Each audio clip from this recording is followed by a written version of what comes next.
So you're talking about a whole lot of time with oh, writing and oh, touring and playing out and being in the studios when the real work begins and all yep, of that.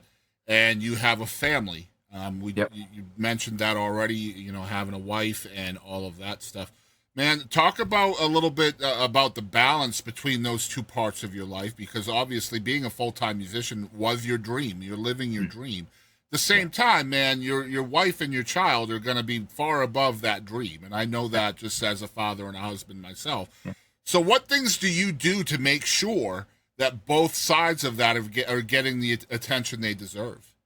Well, full disclosure, so I was married once before. My son is the son of my ex-wife. Okay. Uh, so her and I are both remarried now to great people. My son's name is Cash. He has four people, not only me and his mother, but my wife and her new husband, who love him with all their hearts. And so that's been a blessing in my life. My ex-wife's new husband's been a blessing in my life, just like my new wife has been a blessing in my life. And so my custody is a week of every month. So instead of like every other weekend, and he lives in Charlotte, North Carolina, where I'm from. Okay. So every month I go back to Charlotte and I get him for a whole week, and I take him to school and I get up and I cook his breakfast and I do this and then do that, take him to his taekwondo and to his football games. And I've really gone out of my way to, yes, it's a sacrifice money financially wise. I miss out on work during those weeks, but the what I've gained in the process, that relationship with him, I wouldn't trade it for anything in the world. Because the only reason I'm doing this, besides the fact that music's the only thing I'm really good at, is I want to be somebody that he looks at one day and says, my dad, despite all of the challenges and all of the the speed bumps and the obstacles in life, my dad chased his dream, and I'm proud of him. He was somebody that always told me that if you really want something, you got to go for it 100%. Mm-hmm. And that time I spend away from him, we talk all the time, we FaceTime. He and I are thick as thieves. And so the other side of it, I've been living here for three and a half years now. My wife and I have a house in Myrtle Beach, South Carolina, and that's where she lives. So my son Wow. lives in Charlotte. Oh, it's crazy, man. Oh, you asked Yeah. Boston, Chris. I'm giving you I the love whole it. I love it. I'm giving you the whole thing. I mean, there is a lot of sacrificing going on between me and her and my son. This is a crazy, crazy business, and I juggle all of it, and it is hard. I'm not gonna lie to you, it's hard, but I juggle all of it, and she's a civil engineer. She's out there chasing her career and her job too. We're in the process while we're still young of trying to make something of our lives, and we're thinking about trying to start a family next year. So it's, who knows what's going to happen in the future, but right now we're balancing it and we're working it out. But it's really tough, man. It's really tough. Well, But good on you, man. I've got the world's best wife. I'm probably partial, but I think I have the world's best wife and the world's best son. Well, So that's a good way to be biased, man, when it comes to yeah. family. I always say that, man. Don't be biased unless the people that you're biased to love you back, man. If they're not Amen. biased to you back, then you shouldn't be biased to them. It's Amen, hard, buddy. because I'm a sports fan, man. I'm biased Yeah. to the Boston Red Sox, but they don't give a damn about me. You know Hey, what I I'm love the saying? Red Sox, man. I anybody that plays against the Yankees, I like. Oh, yeah, I feel you, bro. I feel My you. grandpa, my grandpa grew up a Detroit Tigers fan too, and he's from North Carolina. I have no idea why he pulled for the Tigers, but hey, I like the Tigers too. All right, I got one last question before our brief commercial break, and then we'll do All right, a couple of having fun segments with you. I think you have fun cool. with. But I wanted to talk about the kind of the evolution process over the course of your career. Your first record was released in 2016. Your current record, which was released in 2024, that's 8 years between, right? Yep. Carolina Man and Wanted Man. Yes, Looking sir. back over the course of that 8 years, can you kind of see an evolution and maturation process in your music? Oh, absolutely. I love talking. I love when people ask me this. I love talking about it. So, that Carolina Man album was all solo rights. It was all songs I'd written by myself, as a young dad or as a young this or whatever. They were all songs I'd written by myself.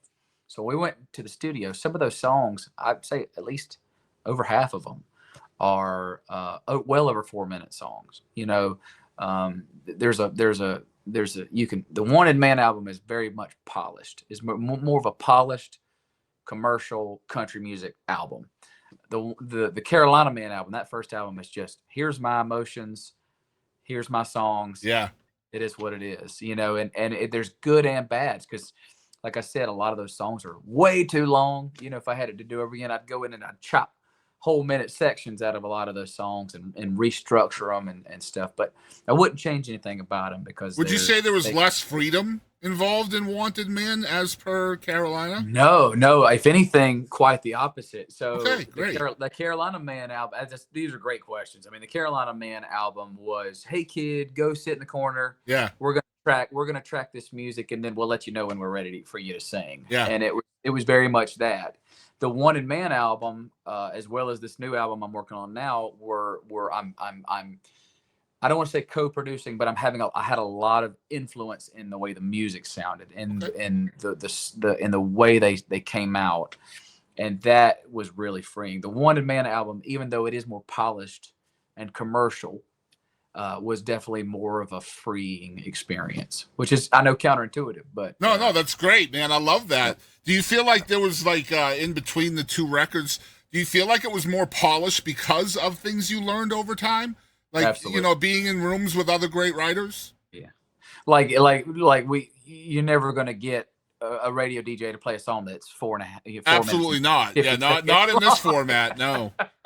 Yeah. So that's a big part of it. Is if you want your song to get played on the radio, it's got to be, no more than 3:30. I mean, really, honestly, at the end of the day. So that's kind of, even now. I mean, golly, we're getting back to the way it was in the '60s. I mean, I'm seeing dudes with 2 minutes and 30-second songs. Yep. I mean, golly, I listen to hip hop and all kinds of music, and sometimes I'll hear a hip hop song and the song's like 1 minute and 53 seconds long, and I'm like, golly, where's the meat of the song? But it's just hook chorus out, and that's the song, And but no, the Wanted Man album was very much more of a freeing thing. I love that. We polished it, and I learned how to structure a song, because there is a magic to songwriting that you kind of have to figure out, because other than that, it's more or less just poetry, and you're kind of rambling.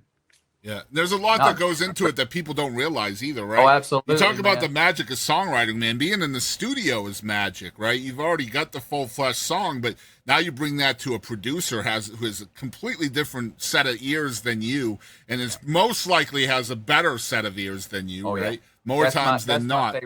That's my favorite part of the music business. Is being in the studio. I love playing live, and I love songwriting, but man, being in the studio is just my favorite part of all of it, man. I love recording songs, and it's just my favorite part. And the producer that did the Wanted Man album is a guy named Grady Saxman, and he did a wonderful job on that album, man.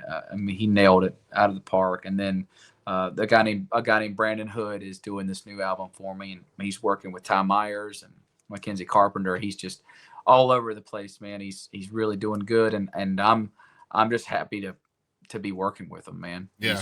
He's a genius, Both of them, all the producers I've worked with. I mean, a guy named Mike Rogers produced the Carolina Man album, and he did a great job too. So, I think it's better personally to have different producers over time, right? Yeah.